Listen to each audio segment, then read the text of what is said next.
Finovate showcases cutting-edge banking and financial technology through a global conference series featuring short-form demos and thought leadership. Now, the conversation continues on the Finovate podcast.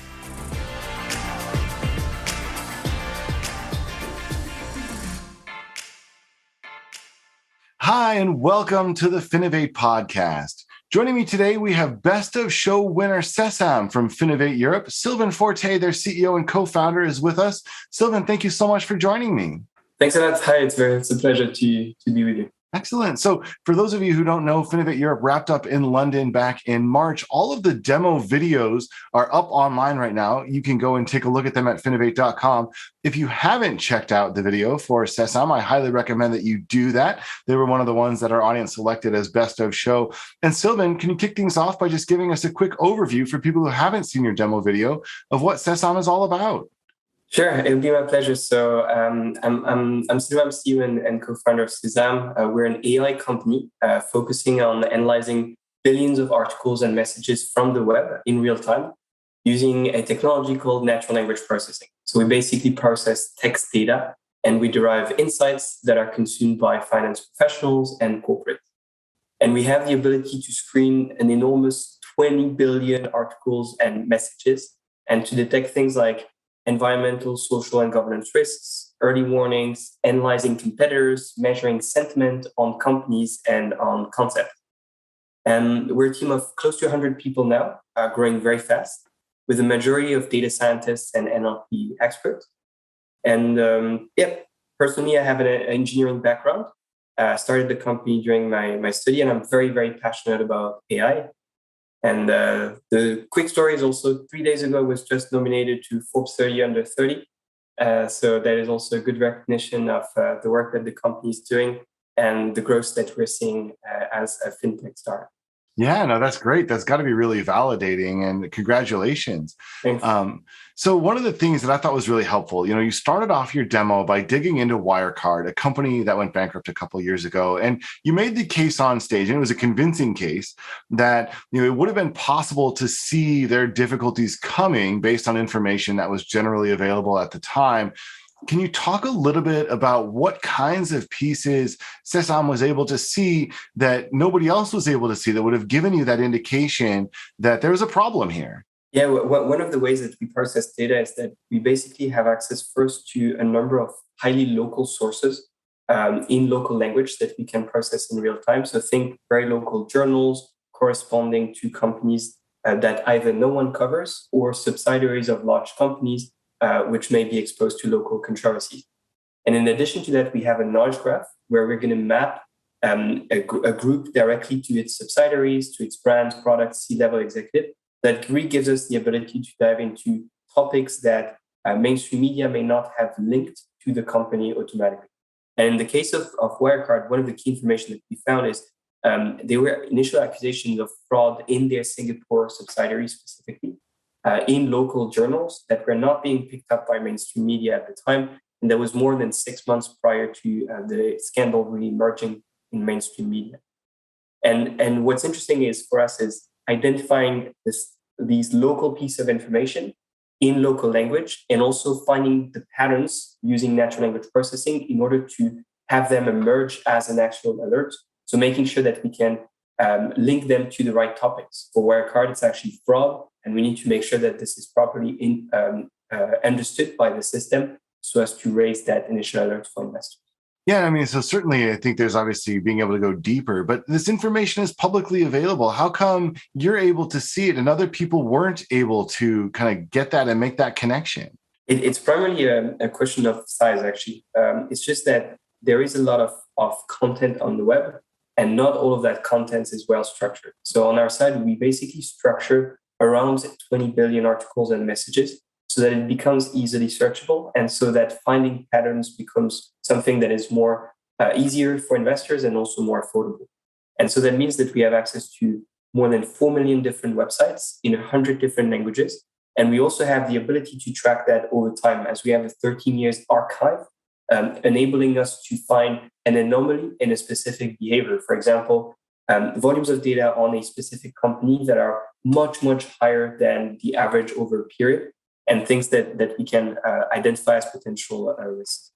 And so, we have 300 terabytes of data, but that strength with all of these contents is also the difficulty that people have with letting good insights emerge from what data. On our side, we do the work of structuring these contents, using relevant algorithms in order to analyze them so that it actually can generate valuable information.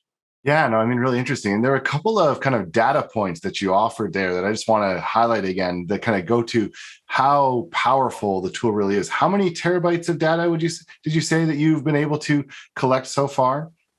So we have around 300 terabytes of data, and our clients can basically generate requests on the fly on the data. So they can basically generate their own queries and immediately receive an indicator. So that means that these 300 terabytes, they're not just stored in the data lake. We constantly go over them and create indicators on the fly. So computing per year is in the petabytes.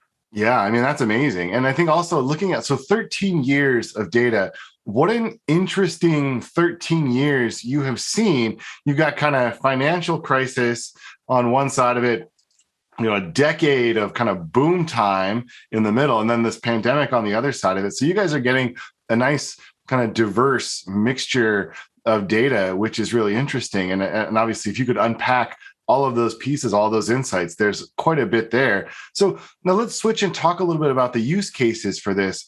Who are your customers and what are they using you for?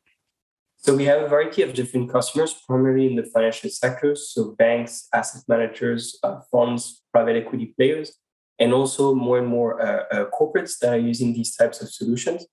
And the typical use case that they use that for are, for example, generating ESG insights, whether it's controversies or scores. Because in the field of ESG, indicators tend to be moving very slowly, updated once per quarter, once per year. With natural language processing, we can update ESG insights every single day and really receive interesting early warnings, including on small companies. We cover more than 5 million companies, including a lot of private firms that no one else covers in the world. We also have, So we also have lots of other types of use cases in the finance sector, from monitoring assets from a reputational perspective with sentiment to generating early warning from a credit perspective.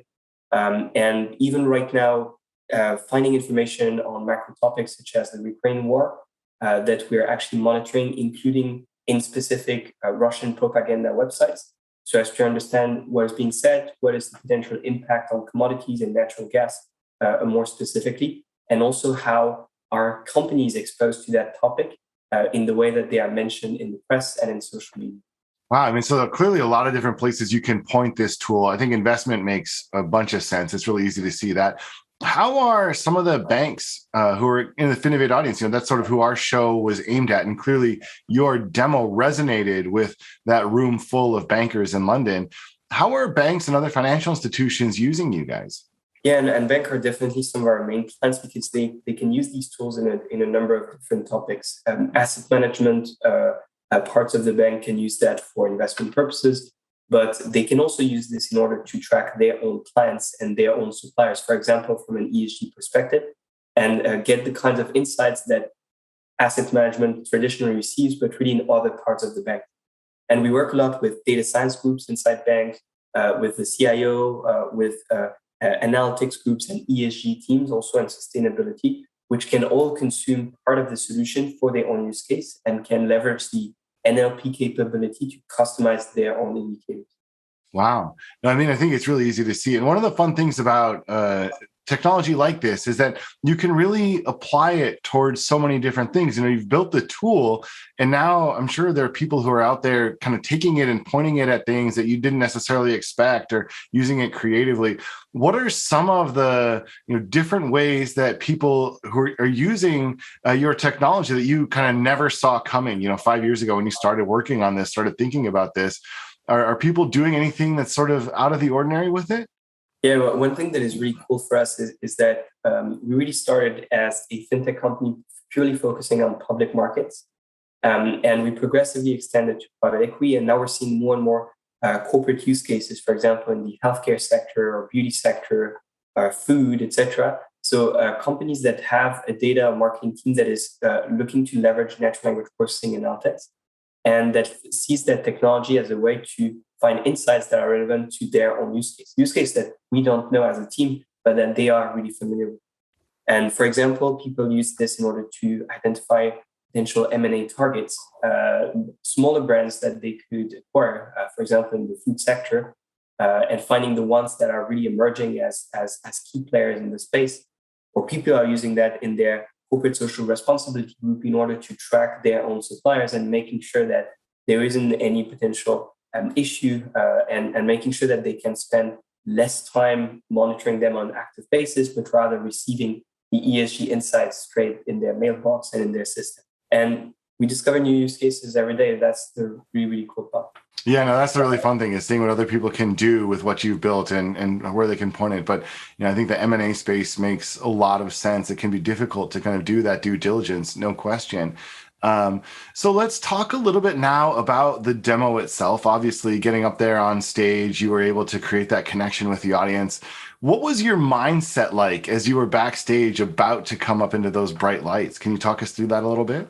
Yeah, I have to say it was a bit intense. So it's Finovate is a very big stage. The preparation was pretty solid and very well organized, which does put a bit of pressure on presenters.